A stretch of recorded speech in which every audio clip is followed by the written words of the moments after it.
Good morning, everybody. Hopefully you had a wonderful weekend and you're ready to hit it. We're kind of winding up the end of the summer season or the summer doldrums. So start talking a little bit about today about getting ready for the fall season. Now, if you think about the fall season, how many months do we actually have left in the year? Let's see some answers to that. How many months do we have left in the year?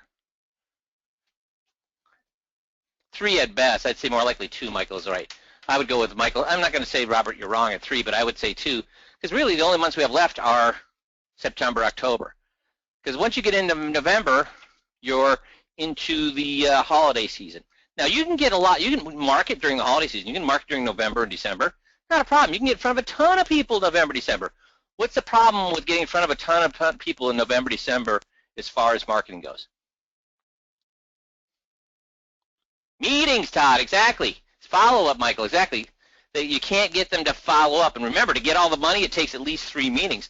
So you can't get them to follow up. So the way I ran my practice is I had 2 events in January, 2 scheduled in February, 2 scheduled in March, 1 in April, 1 in May. I ended up canceling a couple of those because my pipeline would get too full.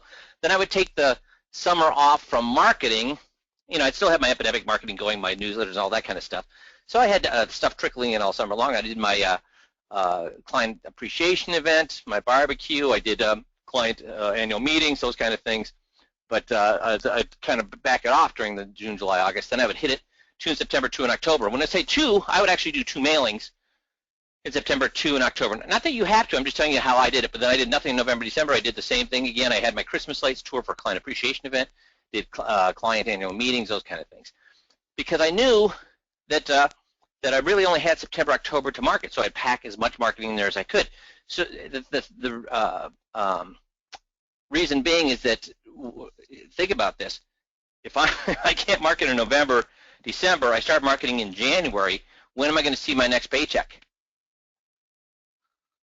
When am I going to see my next paycheck? February, exactly. That's a long time. So I really filled up my pipeline in September and October.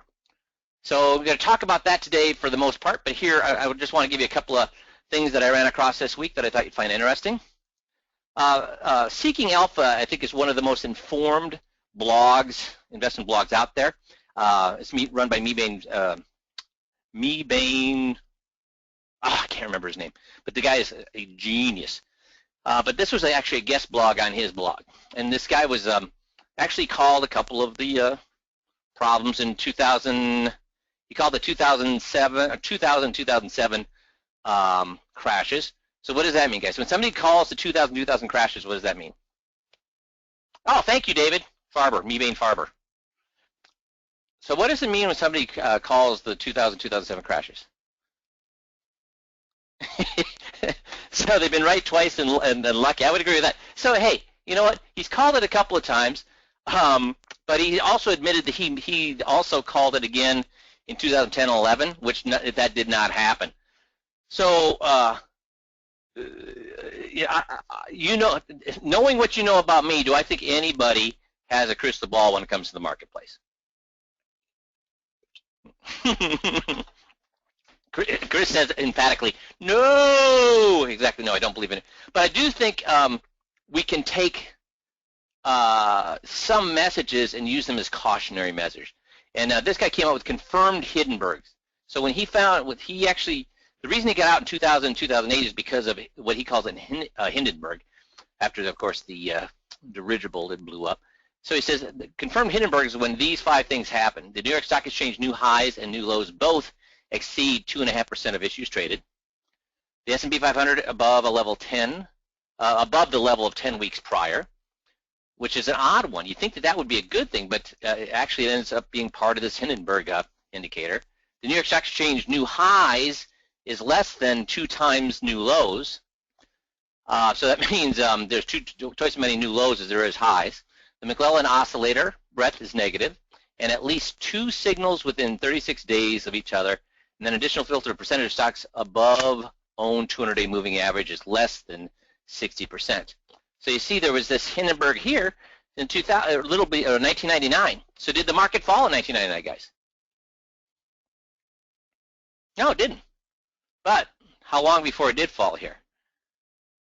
About 6 months after that indicator came up. How about this? The 2008 almost called it what? To a T, and we see that same indicator right now. So does that mean that the market's going to fall tomorrow? Does it mean it's going to fall at all? No, it's just another what? Indicator that at the end of it, we're in 7th year of a bull market. We've got several indicators I've shown you over the last 6 months are showing that the market is overwrought and overbought, but it could go on another 6 years for all we know. It just means, you know what? We got to be prepared for it to go on another 6 years, but we also have to be prepared for it to do what? Absolutely be prepared for the market to keep going up for another 6 years, but we also better be prepared for what? Yeah, for it to tank. Okay? So this shows a chart from MarketWatch. It shows a chart of the largest 12-month loss over the last 10 years, and then this is the annualized rate of 10-year return.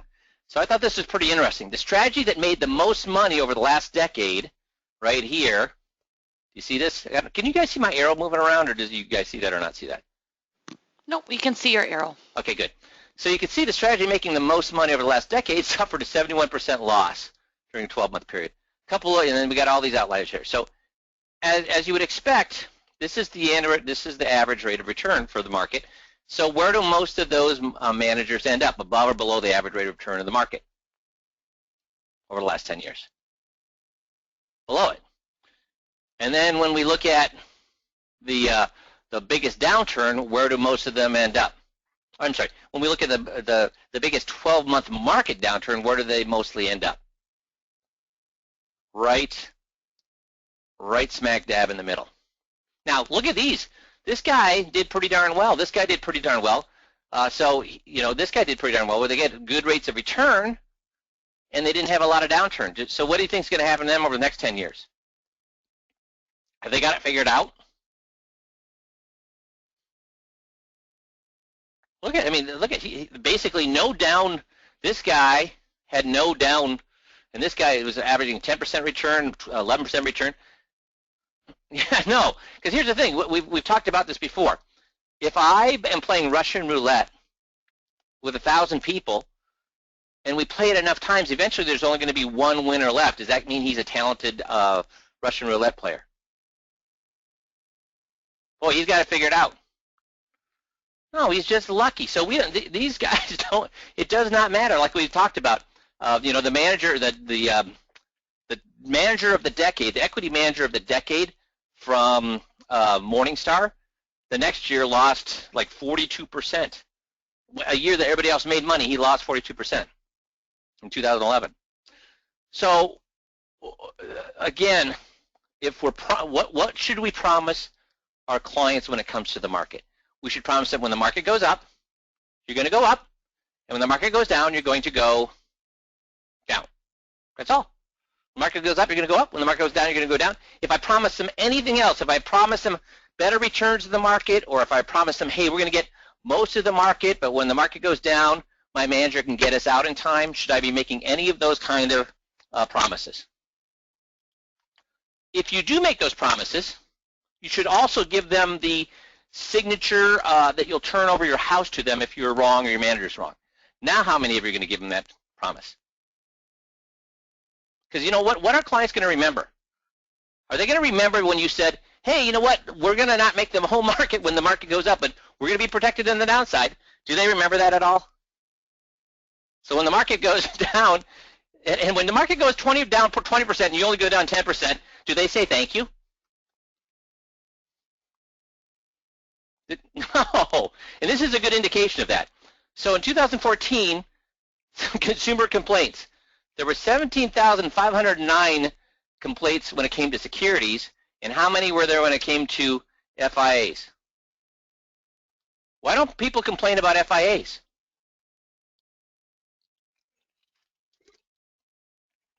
They don't lose money. See, it's impossible. Is it? We have the worst jobs in the world. We can't make people happy. If you give them a 25% rate of return, are they happy? No. They want what? 28. Or If you give them a 25% rate of return if they're getting divorced, does that mean they're happy? No, they're unhappy because they're getting a divorce. Maybe they're happy because they're divorced. Maybe I should use a different example. But rate of return does not make them happy. So we can't make them happy. But you know what? We can make them unhappy. How can we make them unhappy? We lose their money. So we can never make them happy, but we can sure the heck make them unhappy. So the easiest way to make them not unhappy is never lose their money. And that right now, with everything going on, with the all sorts of, not just the Hindenburg that I showed you today, but we've got the Schilling PE, we've got all sorts of indicators and different people who look at the market saying the market is overbought and overwrought, saying that we should be cautious now. Don't be, what do you think when the market tanks? What do you think is going to happen? If this is not a bad year, and we have 17,509 securities complaints, what's going to happen in a bad year, guys? That's going to go up. So does that make sense? So enough of that. Let's talk about how we're coming into the marketing season now. And if you haven't begun to think about marketing, remember you got a 30-day window to market using the marketing where we pay up front. So you need to, if you're thinking about doing marketing in September, you need to do it now within this week to get it set up in order to get going in September. So that's just a heads up. So let me ask you a question, guys. In the first 30 minutes, if a client says, any advisor doesn't make sure my power of attorney works as a lousy advisor, then says, my advisor purposely used the wrong form to make money on me when I'm dead, wants to do the same thing to me and my kids, and my advisor only cares about making money on me, my needs and my family's needs are just an afterthought, he's all about just making money off my back. If they say that, how many people will move? If they say it in their own words, 100%. So here's the question I have for you. When I'm looking, we can see how many 21s you guys are doing. So when I look at how many 21s you guys are doing, now there's don't get me wrong, about a quarter of you are doing lots of 21s. But that means 75% of you, when we look at your how many 21s you're doing, guess how many we're seeing? A lot or a few? And then when we ask you about it, guess what you tell us? Well, yeah, I'm not running into people who are really qualified to do a 21. Guys, who do we do 21s with? The year I made $667 and $967,000, the 2 years that I made those monies, I had brought in 232 clients.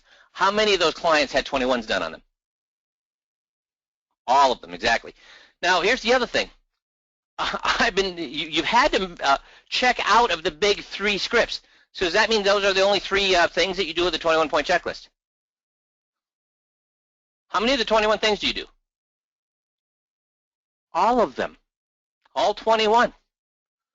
You do all 21. You don't pick and choose which ones you want to use for a client. You use all 21. If you can't figure out a way to use one of those, talk to Jeff or myself. We'll show you how to use those. Because when you're in a court of law, how many pieces of evidence do you want?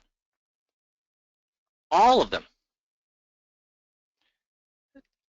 Is everybody hearing me okay? I think it's just you, Robert, because I'm not getting anybody saying that except for you. Everybody else hear me okay? Yep. So I think it's just you, Robert. Sorry. So I don't believe it. Luke says. Yoda says that is why you fail. Because if you're not doing 21s, what's that say about your belief? It's just you, Robert. I'm sorry. Everybody else is hearing me fine. So if you're not doing 21s, what's that tell me about your belief in the 21? Yeah, low.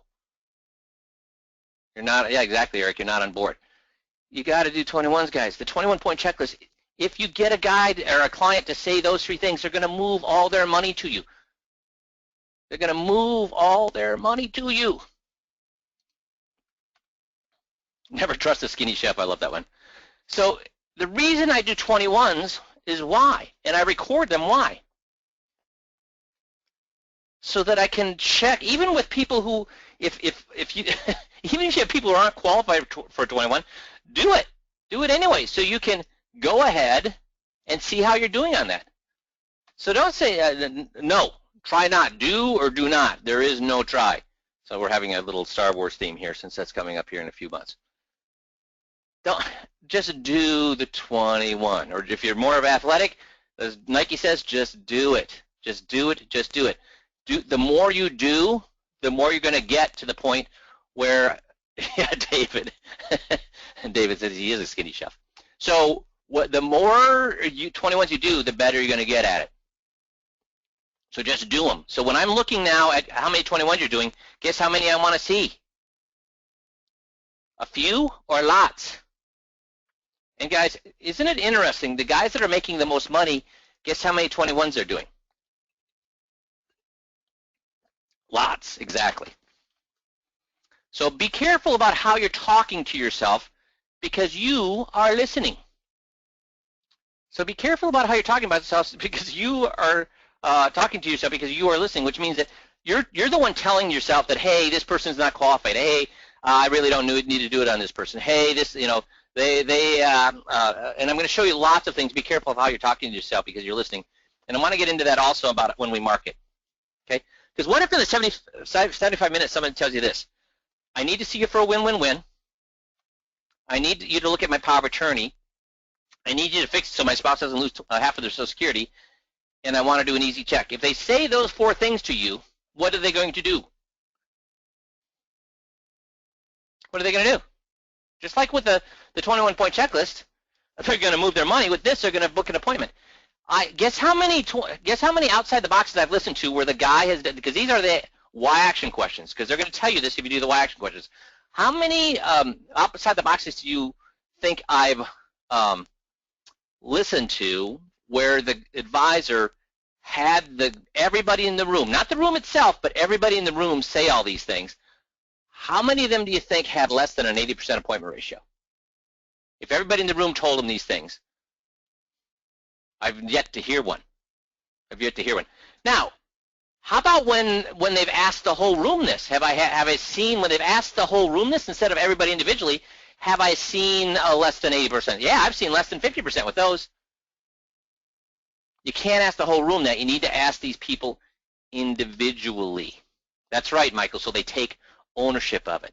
Because when you're in church and the pastor says, okay, you're all going to be nice this week, right? And everybody says, yeah. How long does that last? How long does that last? They forget it by the time they get to the car because they're trying to get out of the parking lot to go to see the football game. What if he looks at you directly as you're leaving, or what if he says to everybody, who in here is going to be nice this week? And everybody raises their hand. Well, that'll last a little bit longer, so now maybe at least till they get behind the wheel, but is that going to last very long? But when you're leaving church, if the pastor looks at you in the face and says, what are you going to do this week? And I say, Pastor Bob, I'm going to be nice. How long will that last? A lot longer. Does that make sense? So a couple of things here. So I'm talking to some advisors, and they're saying, I'm just not getting in front of enough people. I am just not getting enough in front of people. So I go and Missy and say, what's going on here? They're not getting in front of enough people. So Missy goes, okay, let's check into this. And so as she checks into it, she finds, oh, this guy got in front of 301 people. This person got in front of 292 people in the last 12 months, and this person got in front of 275 people. So why do you think these guys, and these guys are not idiots. These are good advisors. These are advisors that have at one time in their career brought in more than $10 million of annuity premium in a year. All 3 of them. These are all guys that used to be very, very good, and they're struggling now. So why do you think they said they weren't getting in front of people? Do you think these numbers are a surprise to these folks? No, they were actually doing enough outside. Guys, were they doing enough outside the boxes if they were getting in front of this many people? Yeah. So do you think that they really thought they were in front of this many people, or was this a surprise to them? Yeah, Michael, you're right. This was a total surprise to them. So what do you think they were doing with all these people in their minds? What do you think they was doing to their minds? Why did they conveniently forget all these people? Ah, Mark, you're right. Writing them off. Disqualify them, Michael. Everybody's getting it. Writing them off and disqualifying, discounting them. So in their minds, now why were they disqualifying them? So you guys are getting that. So why would they disqualify them in their heads? Because if they didn't disqualify them, what would they have to tell themselves? If they didn't disqualify them, what would they have to tell themselves? Ah, Todd, you're right.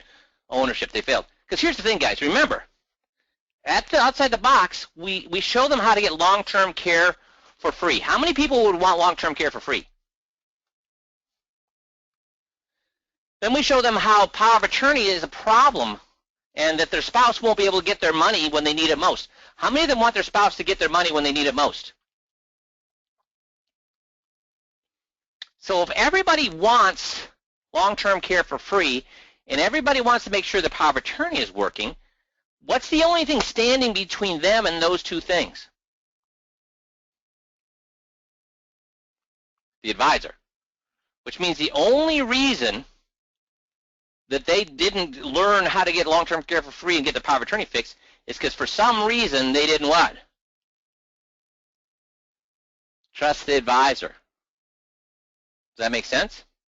And when I quiz these guys on it, when I listen to the outside the boxes, and they're not doing it the way I ask you to do, because if you do it the way I ask you to do, you're going to get 80% plus appointments when you do the why action question. So when I listen to the about 50% of the people who are not doing it right, and I say, why are you not doing it right? Why aren't you doing the why action? Guess what I hear? Oh, well, the room wasn't good. The room was too long and narrow. Well, what do you do if the room's too long and narrow, guys? Don't book it in at a restaurant anymore. Oh, there was too many people. I packed too many people in the room. What do you do if you pack too many people in the room? So many people that you can't even get around to talk to everybody. Book it with fewer people. I have guys say, oh, you know what? Nobody in the room had money. Now, this is the one that really confuses Jeff and Jerry and Missy and myself. How do you know if they don't make it? If everybody in the room is first of all, are they doing the outside the box right? If they have everybody that comes to the outside the box bring their statements with them. I mean, really, you're having everybody bring their statements with them, and that's how else would they know whether people had money or not?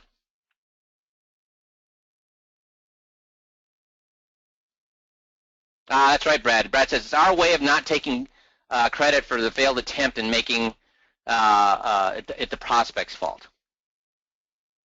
Dudes, like I told you on Friday, I've probably been asked 3-4 times this year by different entities if I have money, and what did I tell all of them? I don't got any money. I drive a 10-year-old van. I wear American Eagle $9 shorts and Target T-shirts. When I eat out, I go out to hamburgers and pizza. I live in a house that's middle income. You'd never suspect I have any money by looking at the house I live in. And I'm the kind of guy you want to get in front of. So don't suspect that somebody. I mean, my haircut costs a total whopping $12. I'm cheap. That's why I have money. So don't assume they don't have money until what? You find out they don't have money. And here's the thing you have to understand. Who are the last people that are going to make appointments with you? People with money or without money? That's right. No, Michael, that's wrong. Everybody else is getting it right. If I get 50-50, 50% of the people make appointments, 50% don't. The 50% that don't are the ones with what? With the money. Yep, it's the people without the appointment. Those are without the money, they'll take appointments all day long. Why? Let me ask you a question, guys. Why are the people with the money not going to make an appointment? Why are they the last ones to make an appointment?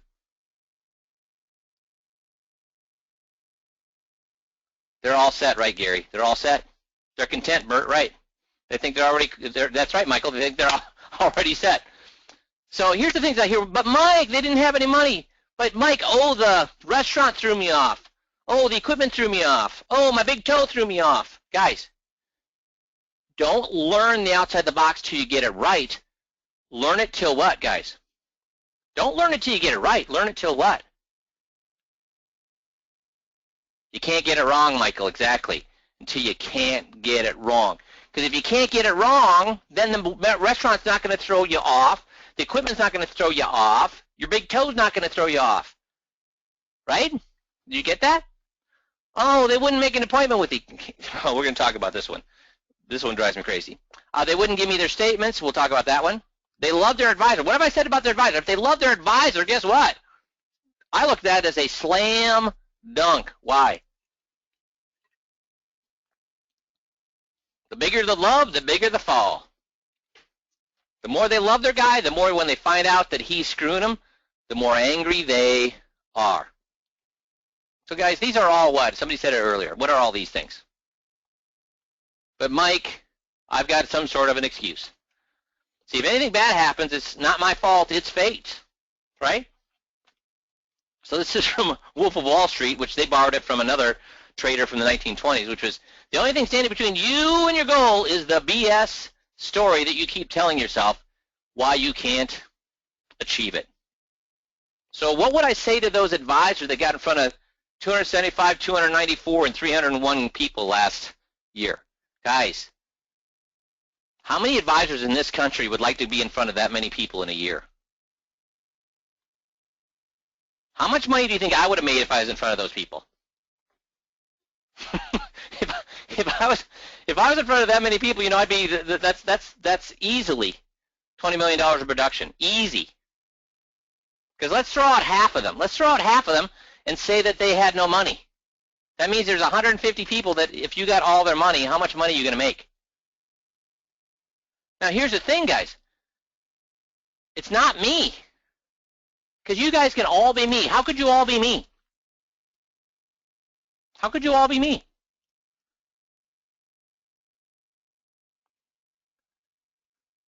Learn the system. Learn the scripts. Guys, these I think I talked about this a couple weeks ago. I, 15 years ago, predicted what your clients would say 15 years in the future. How powerful is it for me to have predicted what your client will say 15 years ago? For me, 15 years ago, to have predicted what your client is going to say today. How powerful is that?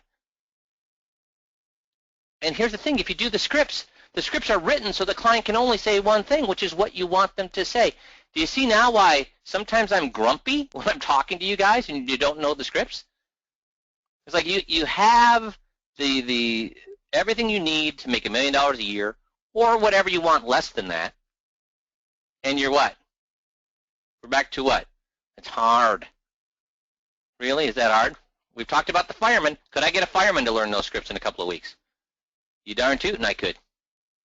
And you'll make way more than the fireman could. I would, if I offered the fireman $100,000 in 2 weeks or $200,000 in 2 weeks, guys, you have to make $1 million with the scripts. So just learn them, would you?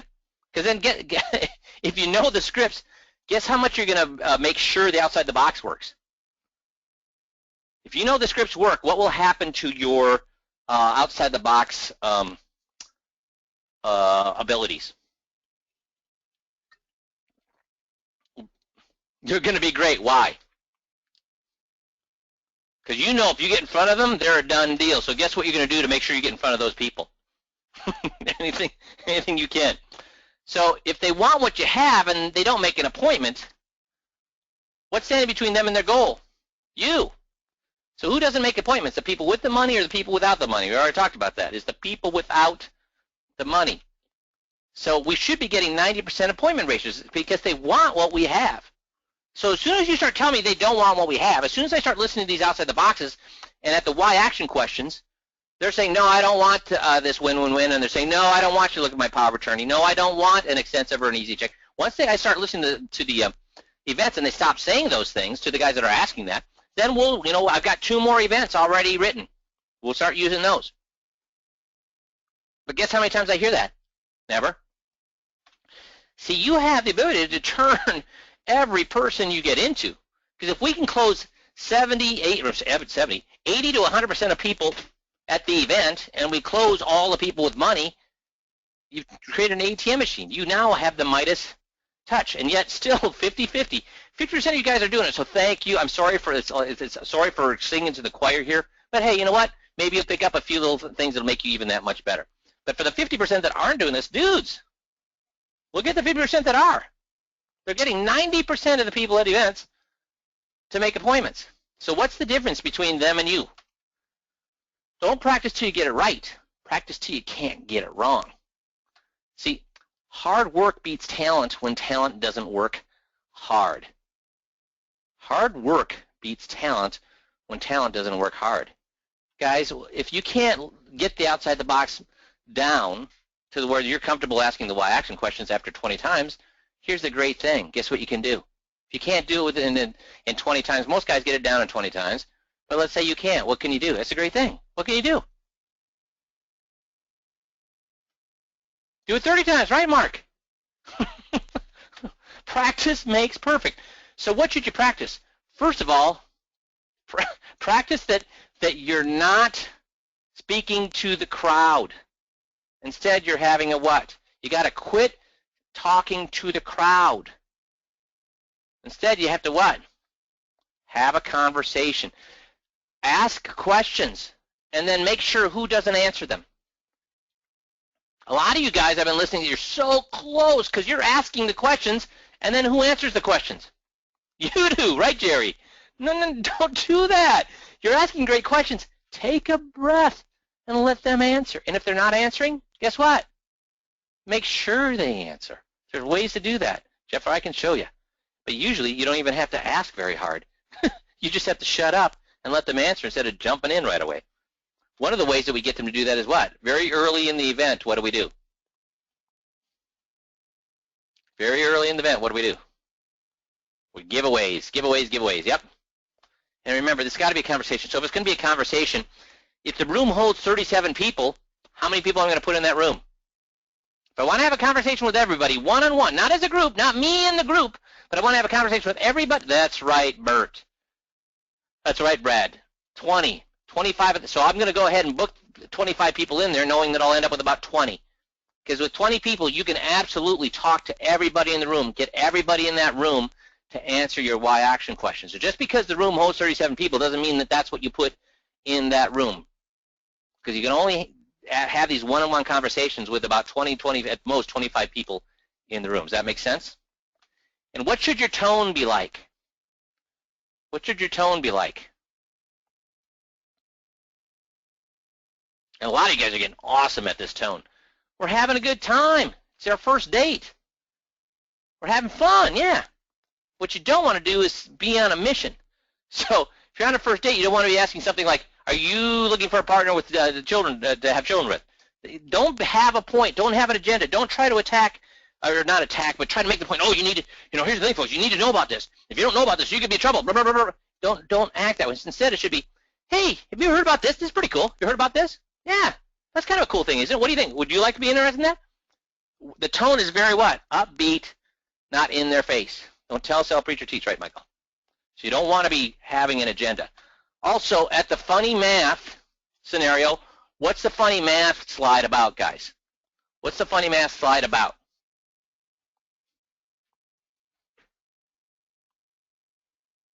Nothing. Nothing. It's about the math, exactly. It's about an optical illusion. It's not about their investments. It's not about Wall Street. It's not about how statements are written. Because have people with money made money over the last 5 years? Yes. So if they've made money over the last 5 years, are they happy with their advisor? Yes. Are they happy with Wall Street? Yes. So you can't sit here and try to tell them that Wall Street's bilking them, their advisor's bilking them, their company's bilking them by trying to slide this funny math by them. Because if you do, they're going to say, well, gee, they can bilk me all they want because I've done fine. I've done great. And you've just said if you try to connect it to their investments, you've just identified the fact that you want to what? If you start to tie this to their investments in any way, even a fraction of a second, yeah, talk to them about their money. And if you want to talk about their money, they're not, the people with money do not want to make an appointment with you. So this is just simply an optical illusion. So at the end of this, you just say, yeah, so this is another example of, just like when we did the magic dollar bill trick, this is just another example of looking at the wrong thing. That's it. That's it. Nothing more than that.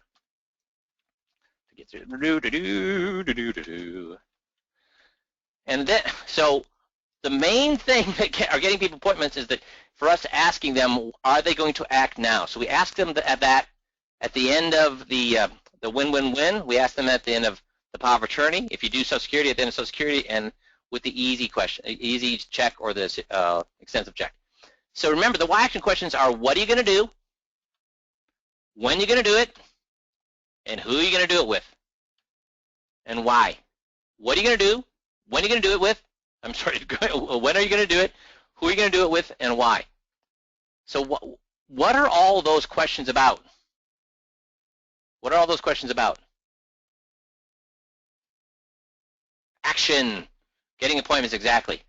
And when you are having fun, guess how easy it is to do these why action questions. If you're afraid of doing the why action questions, simply go to the website and listen to the advisor event, the live advisor event under the training, and listen to that advisor in a live situation, and he asks the why action questions, and the people are more than happy to, they're shouting out that they're going to go see him. They're shouting out they're going to do it right away. Okay? There is no problem. If you're having fun, you do it the way I ask you to do it, they're going to be more than happy to tell you, each of you, them individually, they're going to make an appointment with you. Now, sometimes I'll hear people miss it by this much, and the way they miss the why action questions by this much is, first of all, they'll talk to the group. They'll ask one person individually, and then they'll talk to the group. Nope, nope, nope, nope, nope, nope, nope. Does not work. You have to ask everybody in that room individually. Second is they'll ask things like, why is this important? Why is this important? It's a good question, don't get me wrong, but why is this important? Is that a why action question? So why is the win-win-win important? Is that a why action question? Nope, you're right, Casey. There's no action there. If I'm a 400-pound guy and I'm in the doctor's office and he says, why is losing weight important? I can say, well, it's affecting my joints and it's affecting my health and I may get diabetes. What's not, when I say those things, what's not involved with any of those answers? Action. The doctor has to say, well, what are you going to do about it? Well, I'm going to start to lose weight. When? Well, tomorrow. With who? I'm going to go to Weight Watchers. Why? Because if I don't do, so those are action questions, okay? Those are action questions. So what are you going to do? When are you going to do it? Why are you going to wait? Why wouldn't you wait? Who are you going to do it with? Those are why action questions. And asked to the group or to people individually? Individually. Individually. Oh, Brad brings up a great point. When you listen to the new training video, every time I ask a why action question, I'm saying Jim and Mary, Bob and Sue, Larry and Linda. So every time I ask a why action question, I group the people as couples. No, Brad, that was a brain fart. So yeah, do it sometimes, don't do it other times, but every time you ask a why action question, you do not need to call the couples together. That was a brain fart on my point. So now guys will say, if that's a brain fart on your point, why don't you just re-record the whole thing? Because if I re-record the whole thing, I'll fix that, and what will happen, Brad? If I fix that one, what will happen in the hour and 15 minutes I record a new one? I'll mess up with something else. Exactly, Tony. So, but that's really, if you do that event like I do there on the training video, you're going to get 80 to 100% appointment ratios, because the guys that have done that. The only snafu that I could see in there is for the why action questions I call, every time I call on somebody, it's as a couple instead of sometimes as a couple, sometimes individually. So no, you do not need to call on a couple. That was just a little brain fart as I was going through that. So do not talk to the group.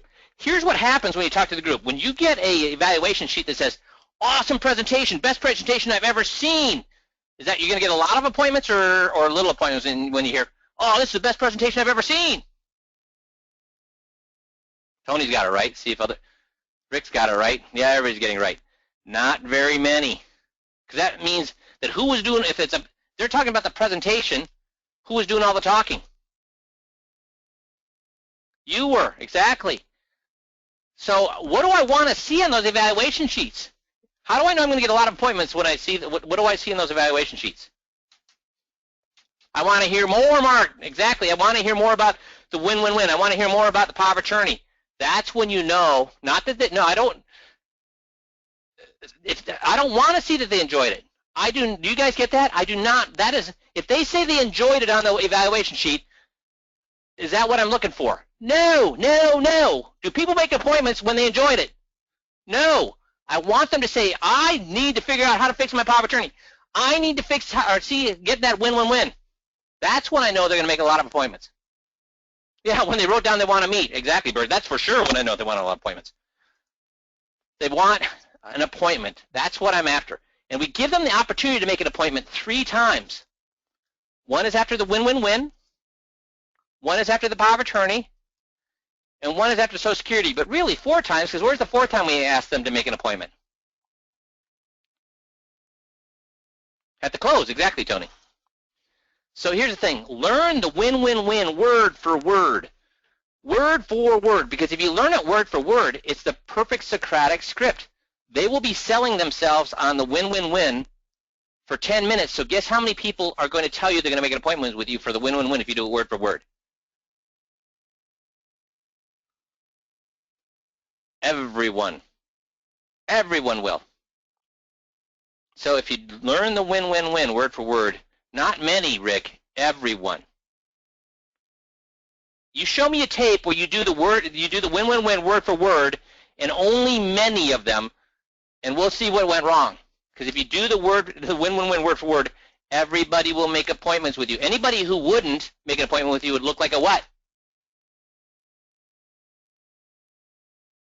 What would anybody who wouldn't make it a liar? Yes, Chris gets it. A liar. Here's why. At the beginning of the win-win-win, we asked them, who here would want long-term care for free? And how many people say they want long-term care for free? All of them do, exactly. And then 10 minutes later, I say, after we walked them through the win-win-win, if you do it word for word, we say, now, here's the thing, folks. What do we call it when we get something and we don't have to write a check for it? What do we call it when we get something we don't have to write a check or pay for? Free. Now, what are we getting here for free, folks? Long-term care. Aha! So we're getting long-term care for what, folks? Free. Isn't that interesting? 10 minutes ago, everybody in this room told me that if they could get long-term care for free, they would do what, Bob? So, Bob, what are you going to do? When are you going to do it? Who are you going to do it with? Mary? How about you? Then you go right into the why action questions. So do you get that if you do it right, they have to tell you they're going to make appointments with you? And they'll do it. Here's the thing, when you do it right, do they grudgingly tell you or do they enthusiastically tell you? The guys that, let me hear some of you guys that have done this right. How do they answer? Do they answer grudgingly, like you're backing them a corner, or do they answer happily and excitedly? And go ahead and listen to the tape under the live event. You see these people get excited. They're happy to say yes. Make the power of attorney technicolor. You do not need to memorize the power of attorney, but you need to get it in the right order, and you need to include all of it. So, and guys, is the power of attorney script the same as in the outside the box as it is in the 21-point checklist? Is it the same? You're right, Gary, it is not. And that's where a lot of you guys make this mistake. You do the same script that you were doing from the 21 in the outside the box. Think about this. When they come to the outside of the box, are we able to look at their powers of attorney? No. So we've got a different situation here. How many of them think that their bank and brokerage are nice people and will do all sorts of things for them? How many of them think their bank and brokerage are nice people and will do all sorts of things? All of them, exactly. So we have to get them to agree that their bank and brokerage is not going to honor their power of attorney. See, that has nothing to do with the script that we do in the 21-point checklist. It's a totally different thing. In the 21-point checklist, we're trying to get them to say any advisor who doesn't look at power of attorney is lousy. See, that's not what we're trying to do. We're not trying to make them say that at the event. At the event, we're having them say, my bank and brokerage isn't going to allow my power of attorney. And my attorney is going to lie to me when I ask him if it's working. See, that's totally different than what we want them to say in the 21. We want them to say 2 totally different things. In the outside the box, we want them to say, my bank and brokerage isn't going to honor my power of attorney, those horrible people. I thought they were. When I woke up this morning, I thought they would, but now I understand they are not going to honor my power of attorney. And those attorneys, they're not going to even help me. No, that's what I want them to walk away from. If they say my bank and brokerage isn't going to honor my power of attorney, which is going to put my spouse in a horrible situation, and my attorney's not going to help me with this, how many of them will want to meet with you to make sure the power of attorney is working? If they don't have one, get one. All of them, exactly. They have to come together saying banks and brokers are doing this, and attorneys are doing nothing about it. See, that's not what we're doing at the 21. At the 21, we're getting them to say any advisor doesn't look at a power of attorney is a lousy advisor, and I see two things in your power of attorney that aren't going to allow you to get money when you need it most. Totally different. So it's a different script. Learn the script. Learn the script on how to get them to say all banks and brokers are doing this, and learn the part of the script that gets them to say attorneys are not doing nothing about it. Okay? And then the extensive or easy check. We get them to commit to either one of those. So here's the thing, guys. You got to build up to the climax.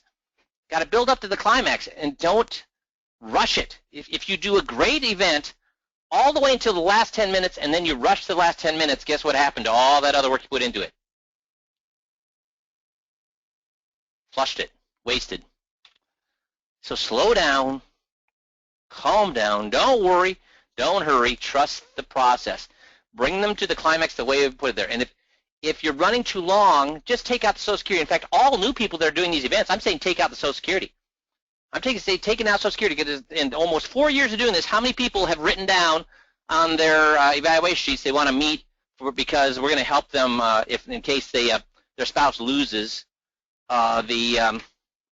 loses the check. Apparently, none of the couples in there think they're going to die because nobody's interested in that. Everybody writes down the win-win-win, and everybody writes down the power of attorney. That's why. So take out the Social Security. Now, here's the mistake some guys have made. When they take out the Social Security, they think, oh, that means I can shrink up. Instead of going an hour and 15 minutes, I can go only an hour. Now, why are we taking out the Social Security? So we can make the event shorter, guys? Why would you take out Social Security? To make the event shorter?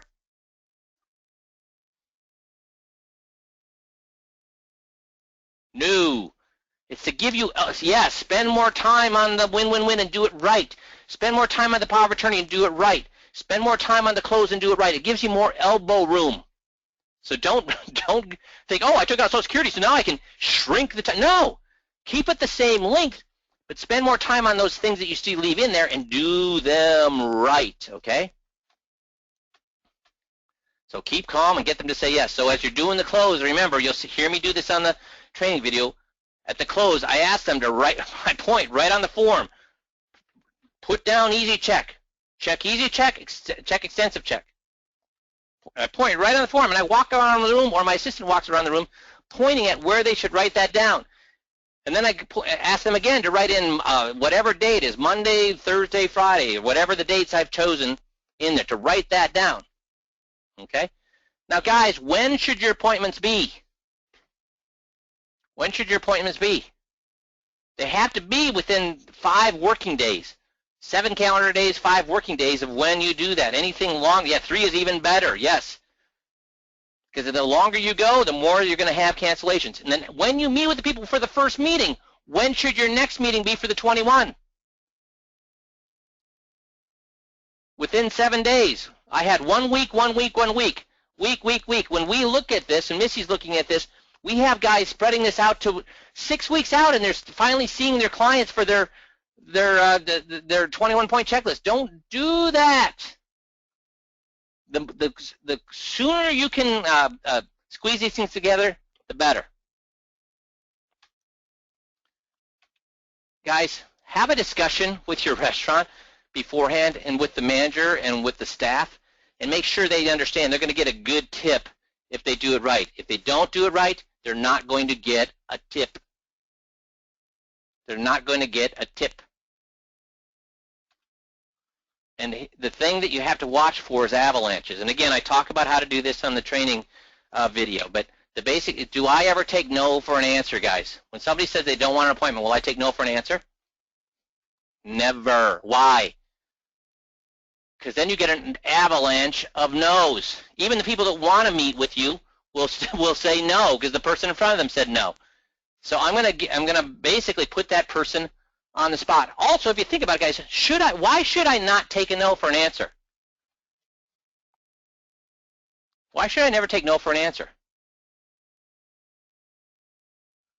Yeah, for one thing, they're contradicting themselves. And here's the thing: if we're having a good time, can I mess with them? If they say no, can I mess with them in a laughy, jokey way? Yeah. Also, if we truly believe that, if we've watched the Truth and Consequences video, and we truly believe any one of these 21 things can severely hurt a client, their family, or their pocketbook, how many people should I accept no from? If I truly believe that any one of those things could cause them or their family, and here's the great thing, how many pieces of ammunition consequences do I have to get them to say yes? 21, right, Michael? 21. So what about people who say they're going to be going on vacation? Oh, I'd like to, but I'm going on vacation. I'll call you when I get back. What do I say to those folks? Oh, awesome. You're going on vacation. We call you right at the right time. Guess when you need to do these things? Let me give you an example of that. If you don't do these things and you're on vacation and one of these things happen, look, here's what could happen to your Social Security, or here's what could happen because you don't have your power of attorney updated. Could you imagine being in another state? Because you know, if you're in another state, if you go on vacation, will they honor your power of attorney? Whoa, good thing we caught this. Good thing we caught this. Also, do you have your power of attorney electronically filed? So if you're on vacation, you'll have it with you? Do you have that electronically filed? Whoa, we need to get together. This is awesome. This is awesome that you came. Wow, this is perfect. That you came. It's like fate that you came so we can get together before you go on vacation. When do you go on vacation? Friday. Oh, geez. You know what? I know that I said we couldn't meet till then, but I'll meet you even right after here. What are you doing tonight? Because we need to get this done. Because you know the way life works is what? The very time that you need this is the time you're not going to have it, right? Or what if they say, oh, you know what? I don't have my calendar. Oh, that's okay. Hey, can I ask you a question? Do you belong in any golf leagues, bowling leagues, any type of things like that? Oh, no, I don't. How about any service organizations, Bible study groups, service organizations? Well, I belong to Kiwanis. Well, when do you meet? Oh, that's cool. I love Kiwanis. When do you meet? Well, Thursdays at noon. Thursdays at noon. Okay, that's awesome. I love Kiwanis. Any doctor appointments coming up? Well, not that. No, dentist appointments? Well, no. Oh, super. So the only thing we have to avoid then, as far as we know, is Thursday at noon. So let's go ahead. Let's see. We got Wednesday or Friday then. Which would work better for you? Because why do we need to get this stuff done? And you told me that what? You told me you did or didn't want the free long-term care. And remember, have you ever seen those commercials where they have that piece of paper underneath, they walk to the car and there's a little piece of paper behind their windshield wiper, and they take it off and read, you're going to have a stroke at 4 o'clock today. Is that the way life works? So you wanted long-term care for free. How foolish would you feel? Mary, how foolish would you guys feel if you needed, if something happened, and we needed long-term care, and you could have got it for free, and you didn't? Because once you need it, what happens, Mary? Once you need it, can you get it anymore? So why do you need to meet with me Wednesday or Friday? I do not take no for an answer. Do you get that? Because we've got truth or consequences. We have consequences. They don't do it. We have consequences. And here's the great thing. How many people have done a 21-point checklist and are then mad after they do the 21-point checklist that you took them through that whole process? God, this was a waste of my time. I can't believe you made me go through this whole 21. This is lousy information. I can't believe that you wasted my time. How many people are delighted with the 21? So if I know if I can get them through a 21, they're going to be really happy and nobody's going to be mad, how much should I push? Now, some people, it's weird, and this has been the case for 15 years. Some areas, we get people with cancellations. Other areas, we get people with maybe 10% of the cancellations. Other areas, we have 30% cancellations.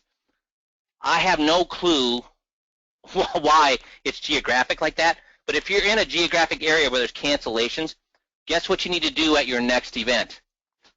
What do you have to do at your next event? Don't want to push harder. No. What do you want to do? Have a discussion with each person about what? Yeah, address it, Robert, exactly. Say, I'm going to see you Wednesday. Now, why am I going to see you Wednesday? Yeah, and if I don't see you Wednesday, guess who's going to come a-knocking? Guess who's going to come a-knocking? Darn right I am. And why? Why will I come a-knocking on your door? And will you be mad at me if I come knocking on your door? So you have that conversation. And if we're having a good time, can I do that? If I'm very, very stuffed shirt and very informational, telling someone presentation, can I do that? No. But if I'm having a good time, can I get in their face like that, guys? Yes, I can. Now, if they don't show up or they do cancel, and you don't have the cojones to do that, we put together a little appointment system